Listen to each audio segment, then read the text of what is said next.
Hey guys, Imperial here, and today I'm coming back at you with another haul video. As you guys can see in this bag, I have a bunch of LEGO Star Wars minifigures. Now these are not custom LEGO Star Wars minifigures, these are ones made by LEGO Group, purist LEGOs, and these are part of my Imperial army building endeavor. So without rambling on anymore about the origins of these minifigures, why don't I get the bag open and we can start looking at these minifigures. So I guess the first thing that really jumps out is I got a lot of stormtroopers. Obviously, if you're making an Imperial army, you're going to need a bunch of stormtroopers. So as you guys know, if you have seen my first video on my Imperial army building kind of series, I guess we can call it, I'm getting a lot of these Rogue One stormtroopers.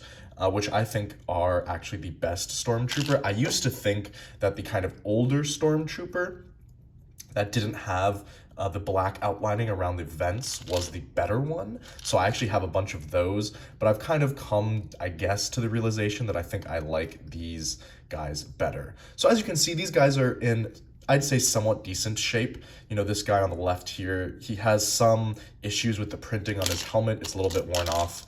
But the other guys are all relatively solid. And again, most of these figures are used. These are really old minifigures. I'm not trying to buy all new because that would be very difficult to source in bulk.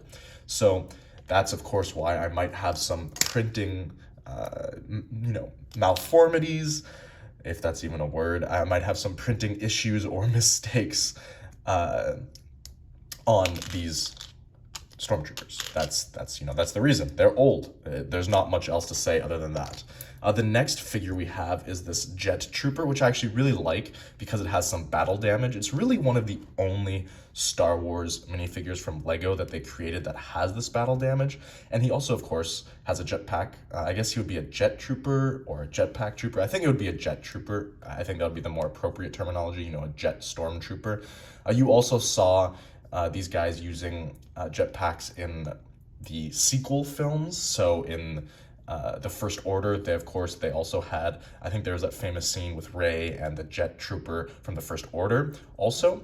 But this is a great minifigure, as I said. I really enjoy the battle damage here on his head. I think that it really adds a lot of character to the minifigure, and then of course on the body as well. I think that it also makes it super versatile. So you can you can use him as someone who has been in battle. Maybe his armor hasn't been cleaned, or maybe he's mid-battle, he's been hit a couple times by some lasers or some other stuff that has made kind of these scuffs and these little marks on his armor. Or you could even use him as a casualty in one of your mocks, because he is messed up. He has these kind of battle scars on the front of his torso that you could realistically say, penetrated the armor and killed him or otherwise harmed him.